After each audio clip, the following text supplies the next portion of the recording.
నమస్తే, welcome to right news. Chaitanya వ్యక్తుల కార్యక్రమానికి స్వాగతం.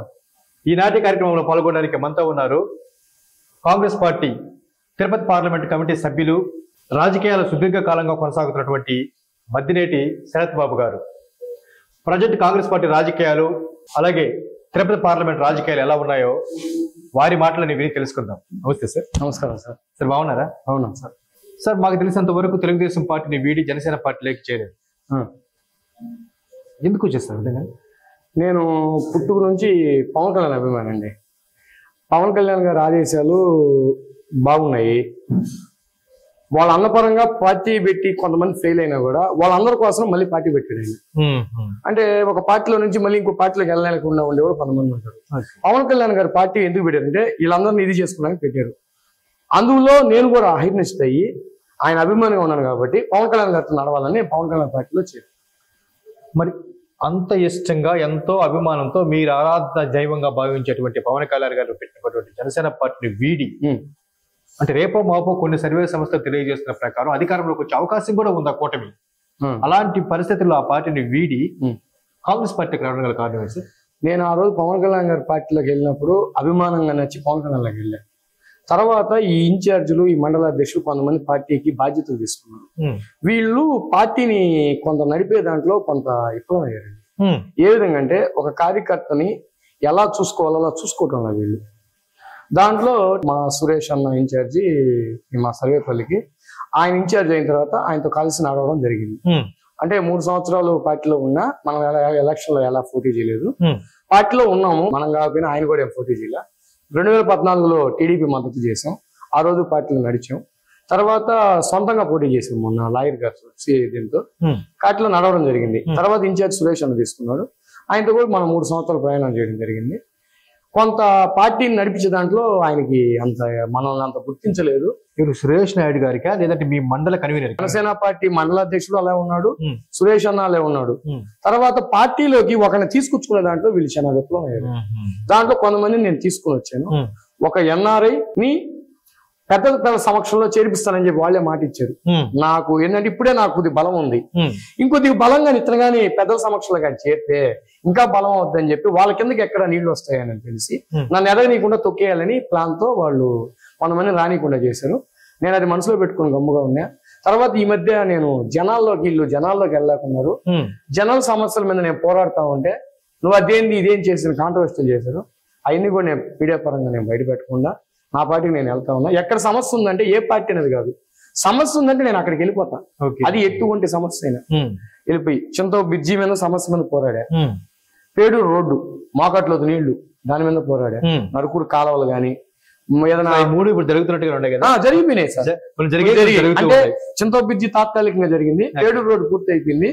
తుఫాన్ లో కూడా మత్స్యకార బాగా నీళ్లు ఏమంటే నీళ్లు అట్లా మా మండలాధ్యక్షుడు ఎక్కడ తుఫాన్ లో పర్యటించలేదండి. అది కూడా వచ్చిన పర్యటిద్దామంటే ఆ పొలాలైనా సాసెట్ చేశారు. నా పార్టీ నేను ముందుకు వెళ్ళిపోయా. మొత్తానికి జనసేన పార్టీ నుంచి ఆ పోరాటంలో మిగిలిన వాళ్ళకన్నా మీరు ముందున్నారు. మండలంలోనే కదండి, నియోజకవర్గంలో చాలా ముందు ఉన్నాను.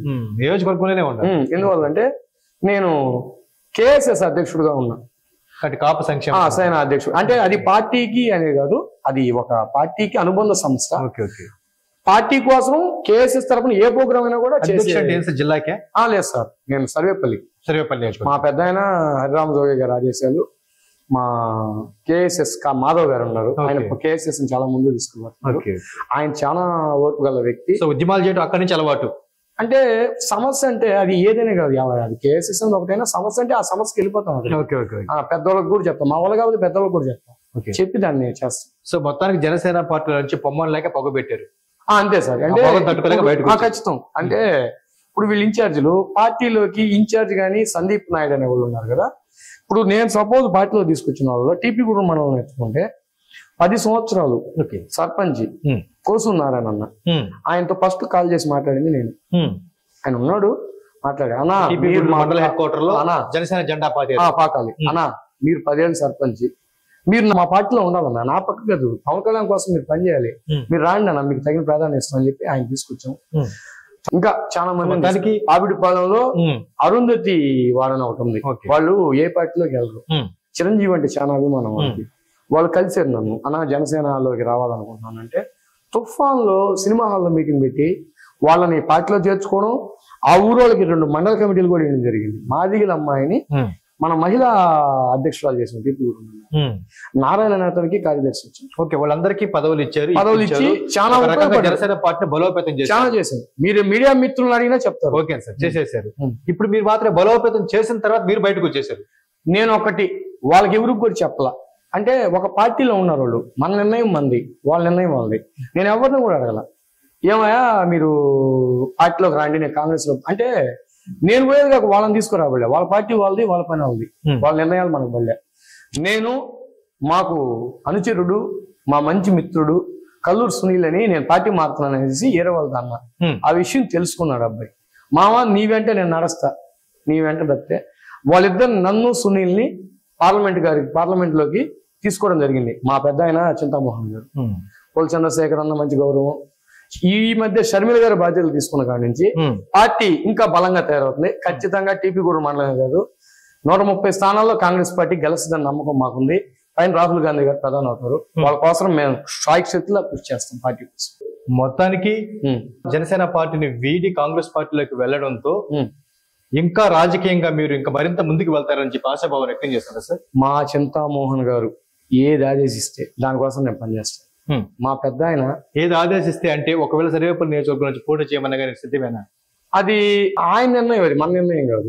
ఆయన చెప్తే చేసేదానికి నేను సిద్ధం. మా పెద్ద అది అధిష్టానం మన కాంగ్రెస్ పార్టీ అనేది నా నిర్ణయం కాదు. అయినా పిసిసి డిక్లేర్ చేయాలి. నా సేవలు నేను ఇంకా పార్టీలో ఉంటాను, ఇప్పుడు కాదు ఇంకొద్దిగా ఏ రోజుకైనా వాళ్ళు ఏది చెప్తే మా పెద్ద ఆయన చింతామోహన్ గారు, మా పోల్ చంద్రశేఖర్ అన్న, మా షర్మిలమ్మ గారు ఏది చెప్తే అది చేసేదానికి సిద్ధం. కాంగ్రెస్ పార్టీలోకి చేరి మీరు స్వల్ప సమయం అయింది, అంటే 1 or 2 months అయింది. ఈ 2 మాసాల్లోనే చింతామోహన్ గారితో మీకు అంత సన్నిహిత సంబంధం ఏర్పడింది. అంటే ఎట్లా అంటే ఆయన ఇది పలానోడు అని చూడు, మనిషి ఎలా అనేది ఆయన చూస్తేనే కనిపెట్టేస్తుంది. ఓకే, ఇప్పుడు నేను పార్టీలోకి వెళ్తున్నానంటే నా గురించి ఎంక్వైరీ చేసుకోకుండా ఏముంటారు కదా. జనసేన పార్టీలో ఈ పిల్లోడు ఏం చేశాడు ఏంది, ఒక సామాన్య కార్యకర్త పోయేసి పార్టీలో చేరేస్తే ఆయనకేం పదవులు ఏమి ఉండవు. నేను కూడా అడగల. అంటే నాకు తగ్గట్టు, అంటే నేను పెద్ద వాళ్ళతో యుద్ధం చేయాలంటే నాకు ఏదో ఒకటి ఉండాలి. ఒక మంత్రిగా విమర్శించాలన్నా నాకు ఒక హోదా లేకపోతే నేను ఏ విధంగా మంత్రిగా విమర్శించగలుగుతాను. అందుకోసం దానికి తగ్గట్టుగా ఇచ్చాడు ఆయన. అంతే. ఓకే సార్, మీరు కాంగ్రెస్ పార్టీ నుంచి ప్రజలకు వెళ్ళాలి అంటే తెలుగుదేశం పార్టీ, జనసేన పార్టీ కూటమిగా ఉంది, అట్ సేమ్ టైమ్ లో వైఎస్ఆర్ కాంగ్రెస్ పార్టీ ఒక పార్టీగా ఉంది. ఈ 2 పార్టీలని వాటి ప్రశ్నిస్తూ వెళ్ళాలి మీరు ప్రజల్లోకి. ప్రశ్నిస్తూ అంటే ఇప్పుడు టీడీపీ జనసేన అధికారంలో లేదు, వైసీపీ అధికారంలో ఉంది. ఇప్పుడు ప్రశ్నించాలంటే మనం వైసీపీ వాళ్ళని ప్రశ్నించాలి. రేపు టీడీపీ అధికారంలోకి వచ్చింది, సపోజ్ మేము వచ్చినా ఎవరు వచ్చినా జనాల చేతిలో ఉంది.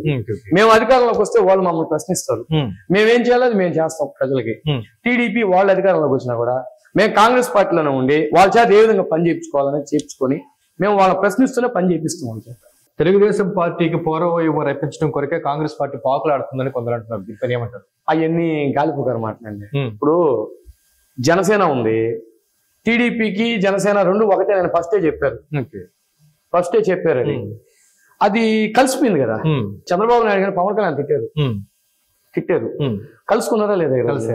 ఇప్పుడు బీజేపీ ఉంది, బీజేపీ చంద్రబాబు నాయుడు గారు తిట్టుకున్నారు, ఏదో కలుస్తుంది అంటున్నారు. అది పెద్దోళ్ళ నిర్ణయం. అది మేము పొత్తు పెట్టుకోవాలనుకుంటే ఈ రోజు షర్మిలమ్మ గారు బీసీసీ బాధ్యతలు అవసరంగా కాంగ్రెస్ పార్టీ ఎమ్మెల్యేలు అందరూ ఆయన అధిష్టానం చెప్తుంది, అయ్యా మనం టీడీపీతో పొత్తు పెట్టుకున్నాం, టీడీపీతో కలన్నా చేయలేదు కదా, ఎందుకు చేసాం? మేము సొంతంగా పోటీ చేస్తున్నాం. ఓకే, మేము ప్రతి నియోజకవర్గంలో పోటీ పెడుతున్నాం కదా. ప్రజెంట్ కాంగ్రెస్ పార్టీ లక్ష్యం పార్టీ బలోపేతమే. పార్టీ బలోపేతం తొందరలోనే మేము ఖచ్చితంగా మేము గెలుపు అవకాశాలు అయితే ఉన్నాయండి. ఖచ్చితంగా. అంటే 24 ఉన్నాయంటారా? 29 అది చెప్పలేము. ఇప్పుడు 4 నెలల కిందట కూడా తెలంగాణలో కాంగ్రెస్ వస్తుంది అనుకోలేదు. ఎలక్షన్ కరెక్ట్ గా నెల ఉందనగా కూడా వస్తుంది అని డిక్లేర్ అయిపోయినాయి. అంటే జనాల్లో మార్పు అది చెప్పలేము. ఇప్పుడు టీడీపీ చంద్రబాబు నాయుడు పరిపాలన చూసాము, వైఎస్ఆర్ పరిపాలన చూసాము, షర్మిలమ్మ కూడా ఎలా చేస్తుందో చూద్దాం. షర్మిలమ్మ అనే కదా ఆ ముఖ్యమంత్రి అవుతుందని మన పెద్దోళ్ళు చెప్పాలి. ఆ పరిపాలన కాంగ్రెస్ పార్టీ పరిపాలన చూసాం కదా. రాజశేఖర టైంలో కాంగ్రెస్ పార్టీ ఎలా పరిపాలించింది? పేదలకు ఇల్లు గాని, రైతు బుధం మీద బొడ్డేసుకొని తిరిగాడండి. రైతు ప్రభుత్వం కాంగ్రెస్ ప్రభుత్వం. బడుగు బలహీన వర్గాలని పైకి తీసుకొచ్చినటువంటి ప్రభుత్వం కాంగ్రెస్ ప్రభుత్వం. సోనియమ్మ చాలా బలంగా పార్టీని బాగా ముందుకు తీసుకుపోతారు. మన చింతామోహన్ గారు తిరుపతి, ఆయన పార్టీ అధికారంలో ఉన్నా లేకపోయినా పార్టీని వదలకుండా జనాల్లోనే ఉంటున్నాడు ఆయన. ఓకే. పక్క తెలంగాణలో మీ కాంగ్రెస్ పార్టీ అధికారంలో ఉంది, ఈ పక్క కర్ణాటకలో కూడా మీ కాంగ్రెస్ పార్టీ అధికారంలో ఉంది, పక్క తమిళనాడులో కూడా మీ కాంగ్రెస్ పార్టీకి మిత్రపక్షంగా ఉన్నటువంటి డిఎంకే అధికారంలో ఉంది. తొందరలో ఆంధ్రాలో కూడా అలాగే జరగదు. అంటే అటు ఇటు మధ్యలో ఉంది, ఇది కూడా మందే అనకలే కదా, జనాల చేతిలో ఉంది. కాకపోతే మేము విజయం కోసం ఖచ్చితంగా తాపత్రయపడతాం. నాకు ఓటు బ్యాంక్ ఏదైతే ఉందో, మాకు టీపీ గుడి మండలం ఓటు బ్యాంక్ అనేది ఉంది, మా బంధురికం ఉంది. ఇప్పుడు జనసేనలో ఉండేటటువంటి వాళ్ళు ఉన్నారు, వాళ్ళందరూ నేనైతే పిలవను వాళ్ళని, వాళ్ళకే వాళ్ళు వచ్చి ఎలా మేము మీ తట్టు నడుస్తాం, మేము జాయిన్ అవుతాం కాంగ్రెస్ పార్టీలో అంటే ఖచ్చితంగా తీసుకోపోతా. మన పెద్ద గారికి తీసుకుపోయి జాయిన్ చేపిస్తా. చింతామోహన్ గారిని బాగా మధ్యనేటి శరత్ బాబు అనే మీకు కొంత స్పీడ్ ఎక్కువ ఉంది, అందువల్లే రాజకీయాలు ఆయన కొంత నష్టపోతున్నారు అంటున్నారు సార్. స్పీడ్ అంటే నేను రాజకీయంగా నేనైతే ఈ రోజైతే కొత్తగా రాలేదండి. పెదనాయన ఉన్నాడు హరిగోపాలయ్య అని, ఆయన లయన్స్ క్లబ్ లో సభ్యుడిగా ఉన్నాడు.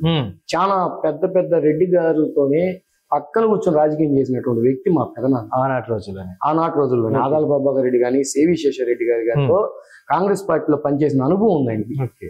అట్లా పేడూరులో రామిరెడ్డి గారు అని ఉన్నారు, ఆ రామిరెడ్డి గారితో పరిచయం ఉంది. ఇంకొక పెదనాయన సుధాకరయ్య అని. మా అన్నోళ్ళు కొంత రాజకీయంగా వ్యాపారాల మీద పడిపోయారు. రాజకీయంగా ఎవరు లేరు. ఇప్పుడు ఏదైనా మేము ఏమైనా పని చేయించుకోవాలంటే ఆయన కాడికి ఈయన కాడికి కావాల్సి వస్తుంది. అదే నేను రాజకీయాల్లో ఉంటే మనమే మనలో పని చేసుకోగలుగుతాం కదా, పార్టీ అధికారంలోకి వచ్చింది ఏదైనా ఉద్యోగాలు తెచ్చుకోగలుగుతాం అనేది మా కాన్సెప్ట్. నన్ను నమ్ముకున్న వాళ్ళకి న్యాయం చేయాలా. నేను టీపీ కూడా మనలో యువత తీసుకోవడానికి కారణం కూడా చంద్రబాబు గారు నమ్ముకొని కొంత క్యాడర్ ఉంది, యువత తీసుకున్నాను, ఫాలోవర్స్ ఎక్కువ ఉన్నారు. అయితే ఇలా క్షణ క్షణానికి పార్టీ మారే సిద్ధాంతాన్ని వంటపరుచుకున్నారు, ఒక్కటి ప్రమాదం కాదా? నేనైతే ఒకటే ఈ రోజు చెప్తున్నా, నేను ఇంకా పార్టీ మారనండి. అంటే ఫస్ట్ టీడీపీలో ఉన్నా, తర్వాత పవన్ కళ్యాణ్ గారి ఆదేశాల ప్రకారం జనసేనలో ఉన్నా. ఈ జనసేనలో ఎలా ఉందంటే పవన్ కళ్యాణ్ గారు మంచోడండి, ఆయన ప్రజలకు చాలా చేయాలని ఉంటుంది ఆయనకి. కాకపోతే ఇక్కడుండే నాయకులు ఏంటంటే అతన్ని ముందుకు మానేట అతను కూడా మోసం చేస్తాం. ఇక్కడుండే నెల్లూరు జిల్లాలో కూడా జిల్లా నాయకులు గ్రూప్ రాజకీయాలు ఎక్కువైపోయాయండి. అంటే అధ్యక్ష స్థానం నుంచి వస్తుంది అంటే కాదు, మొత్తం జిల్లానే కాదు, ఎక్కడైనా కూడా గ్రూపులు ఎక్కువై ఉంది. జనసేన పార్టీలో గ్రూపులు ఎక్కువ, అంటే రకరకాల గ్రూపులు. నువ్వు అటు బాగకూడదు, నేను ఇటు రాకూడదు. పైకేమో అందరూ ఒకే మీటింగ్ లో ఉంటారు, లోపల లోపల గ్రూపులు ఎక్కువ. ఈ గ్రూప్ రాజకీయాల వల్ల పవన్ కళ్యాణ్ గారు చాలా దెబ్బతింటున్నారు. సార్, మొత్తానికి కులరహిత రాజకీయాలు తీసుకురొస్తానని చెప్పి పవన్ కళ్యాణ్ గారు ఒక ప్రకటన చేశారు. కానీ మీ నెల్లూరు జిల్లా జనసేన పార్టీ విషయానికి వస్తే దళితులకి పెద్ద ఆదరణ లేదు మీ పార్టీలో అంటారు, నిజమేనా? అది మా పవన్ కళ్యాణ్ గారు కులాలు అనేది లేదు పార్టీకి. ఒకప్పటి మీ పార్టీ అది కాదు, మా పవన్ కళ్యాణ్ గారికి కులాలు ఏం లేవండి. ఆయన దళితుల ఇంట్లోకి వచ్చి ఫోన్ చేస్తాడు. ఎవరైనా అవన్నీ ఏమి లేదు ఆయనకి. కులాలు పెట్టుకోవాలనుకుంటే ఆయన పార్టీలో రాబడలే. అదే ఆయన దగ్గర అయితే లేదు. మీ నెల్లూరు జిల్లా విషయానికి వస్తే దళితులకి పెద్ద ప్రాధాన్యం లేదు అనేది మీ పాత జనసేన పార్టీలో తాకు. నెల్లూరు జిల్లాలో ఒక నాయకుడు ఉన్నారు, జమతిరాన్ రెడ్డి గారు ఉన్నారు. ఆయన పార్టీకి ఆయన ముందుకు పోతుంటారు. ఇంకా పెద్ద పెద్దోళ్ళు ఉన్నారు. చిన్న స్థాయి నాయకుడు, ఒక కార్పొరేటరో లేకపోతే ఇన్ఛార్జో, ఇప్పుడు సర్వేపల్లి తీసేయండి, కొవ్వూరు, నెల్లూరు ఇట్లా ఇన్ఛార్జీలు ఉన్నారు. అంటే కార్పొరేటర్లు ఉన్నారు. అంటే కార్పొరేటర్లు కాదు, కార్పొరేటర్ కింద ఉండే ఇన్ఛార్జీలు. వాళ్ళు ఏదైనా ప్రెస్ మీట్ పెట్టారా? డివిజన్ ఇన్ఛార్జెస్ పెట్టారా? ఒక సమస్య మీద నేను పోరాడారా? పోరాడరు. ఎందుకంటే వీళ్ళు పోరాడలేరు, ఫోకస్ వీళ్ళే కావాలి. ఇప్పుడు నాకు ఫోకస్ అవసరం లే. నేను ఏదైనా సమస్య ఉందంటే నైట్ అయినా 11 గంటలకు వెళ్ళిపోతాను. అది పెద్ద సమస్య, అది పార్టీతో పనిలే. పక్కన పార్టీ వాళ్ళు ఏ పార్టీ అనేది నేను చూడను. అన్నా మాకు ఇది ఆపదానా రానా అంటే 15 నిమిషాలు వెళ్ళిపోతాను. నేను ఎవరిని కూడా పిల్లలు ఒంటరిగా వెళ్ళిపోతాను. అట్లాంటిది ఉంది నాకు. ఓకే, సో మొత్తానికి వీడియో వచ్చేసారు కాబట్టి జనసేన పార్టీ గురించి పక్కన పెట్టేద్దాం. ప్రజెంట్ రాజకీయం గురించి మాట్లాడారు శరత్ బాబు గారు. ప్రజెంట్ మీ మండలంలో కాంగ్రెస్ పార్టీ పరిస్థితి ఎలా ఉంది సార్? ఇప్పుడిప్పుడే పుంజుకుంటుంది. పాత లీడర్స్ ఉన్నారు, పాత వాళ్ళు ఉన్నారు, వాళ్ళందరూ కాంగ్రెస్ పార్టీలోకి తొందరలోనే రాబోతున్నారు. మేము ఆ ప్రయత్నంలోనే ఉన్నాం. మా కిషోర్ గారు కానీ, మా చంద్రశేఖర్ అన్న కానీ, చింతామోహన్ గారు కానీ, వీళ్ళందరి సమక్షంలోనే వాళ్ళందరికీ పూర్వవైభవం తీసుకుని వచ్చి వాళ్ళందరినీ పార్టీలో తీసుకున్నారు. ఆల్రెడీ సంప్రదింపులు వైసీపీ నుంచి కూడా కొంతమంది ఉన్నారండి. అన్నారా? వైసీపీలో రాజశేఖర రెడ్డిని నమ్ముకొని మోసపోయిన వాళ్ళు కూడా చాలా మంది ఉన్నారు. వాళ్ళందరూ కూడా మన కాంగ్రెస్ పార్టీ. రాజశేఖర రెడ్డిని నమ్ముకొని మోసపోయారా? రాజశేఖర రెడ్డిని నమ్మి పార్టీలోకి వచ్చారు, జగన్ లోకి. ఆ జగన్ లోకి వచ్చి జగన్ వాళ్ళని గుర్తించలా. వాళ్ళు కూడా చాలా మంది ఉన్నారు. నేను ఆల్రెడీ ఒక 6-7 మందితో నేను సంప్రదించున్నా. మీ మండల పరిధిలో? మా మండల పరిధిలోనే కాదు, నియోజకవర్గం మొత్తం మీద కూడా. నేను ఆల్రెడీ నియోజకవర్గం అంతా మా రిలేటివ్స్ ఉన్నారు, వాళ్ళందరితో మాట్లాడుతున్నా. నాకు మండలం కాదు, కాంగ్రెస్ పార్టీ ఎక్కడైతే మా బంధువులు ఉంటారో, ఎక్కడైతే మా మిత్రులు ఉంటారో, కాంగ్రెస్ పార్టీ మా మీ ఫ్రెండ్స్ అనేవాళ్ళు, వాళ్ళందరినీ కాంగ్రెస్ లో తీసుకొచ్చేదానికి నా ప్రయత్నం.